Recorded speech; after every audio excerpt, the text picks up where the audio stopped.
Soy el abogado Luis Alberto Puente Zúñiga, experto en derecho bancario. Para consultas me pueden llamar al celular 948-538414. El día de hoy vamos a dar algunos consejos para afrontar la cobranza judicial en el caso de los créditos Reactiva Perú. Como sabemos, son 500.000 negocios que han recibido liquidez de parte del Estado con estos créditos con garantía estatal denominados Reactiva Perú. De estos 500.000 negocios, sabemos por cifras, por información de la Superintendencia de Banca y Seguros, que solamente 180.000 empresas han podido cancelar sus créditos. Es decir, 320.000 empresas aún mantienen deudas con el programa Reactiva Perú, es decir, 2 de cada 3 empresas no pueden pagar estos créditos. Y esto porque la economía peruana ha entrado en recesión y no han podido recuperarse estas empresas del impacto que ha generado las medidas restrictivas tomadas en materia económica para tratar de atenuar la propagación del COVID-19.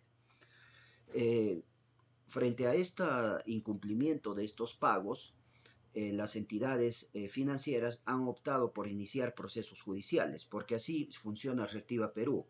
Es decir, el banco ha suscrito un contrato con Reactiva Perú a través de COFIDE, mediante el cual el Estado garantizaba ese pago en caso de incumplimiento del deudor principal, y a cambio el banco o por parte del banco, tenía que hacer el recupero judicial de ese crédito. Entonces se están dando ya procesos judiciales de obligación de dar suma de dinero o procesos de ejecución. Frente a ello hay que tomar ciertas medidas para evitar verse más afectados aún por esta situación.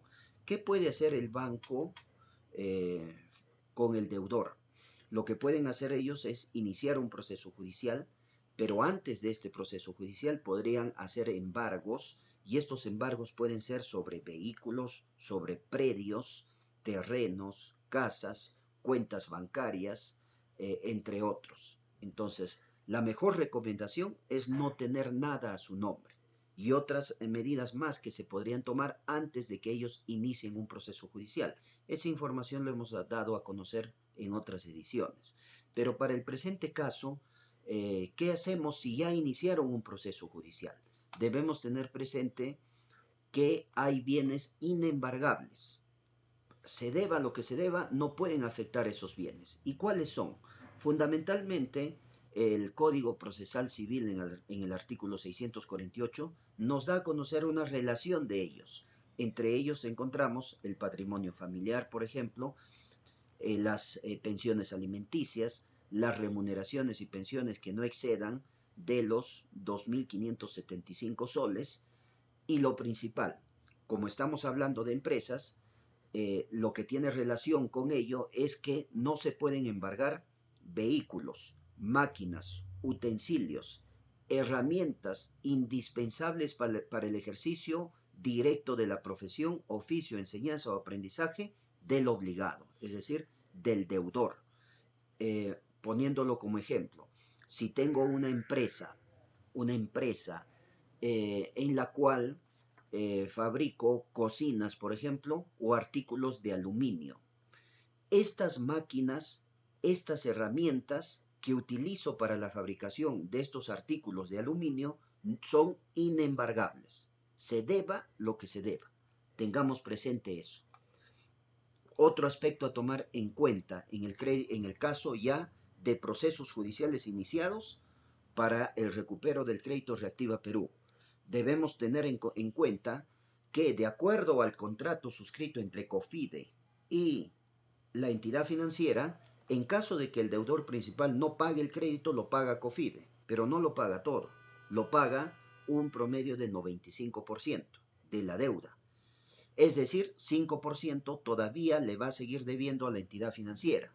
Entonces ahí el primer punto. El acreedor viene a ser COFIDE, porque COFIDE ya le pagó al banco del 95%, y el acreedor del 5% viene a ser la entidad financiera.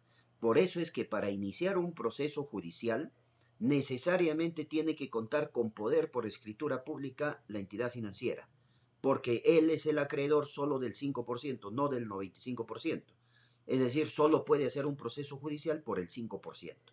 Si lo quiere hacer por el 100%, tiene que tener un poder otorgado por escritura pública para que tenga legitimidad para interponer esa demanda.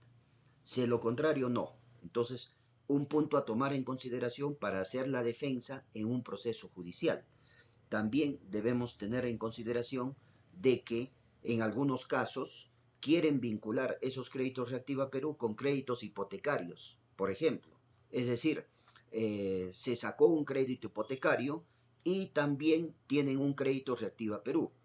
Puede ser que el crédito hipotecario está al día, pero no el crédito Reactiva, que ya lo dejaron de pagar.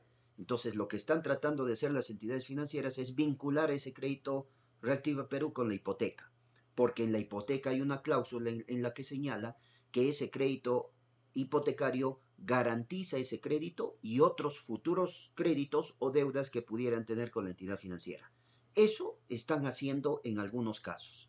Eso también se debe evitar con una defensa en el sentido que ya venimos indicando, de que el acreedor del 95% es COFIDE, no la entidad financiera. Por tanto, ese 95% no lo pueden vincular con la hipoteca porque ahí el acreedor es la entidad financiera. Solo podrían hacerlo en el peor de los casos el 5%. Entonces, son aspectos centrales que tienen que hacerse valer en un proceso judicial para que no se cometan excesos y para que no se vean más afectados aún estas empresas que no están pagando sus créditos Reactiva, no porque no quieren, sino porque no pueden. No han podido superar esa crisis que han pasado a consecuencia de las medidas restrictivas en materia económica tomadas por el Estado. Estaremos dándoles mayor información que les pueda servir para afrontar estos tiempos difíciles que les toca pasar a las empresas en una próxima edición. Gracias por su atención.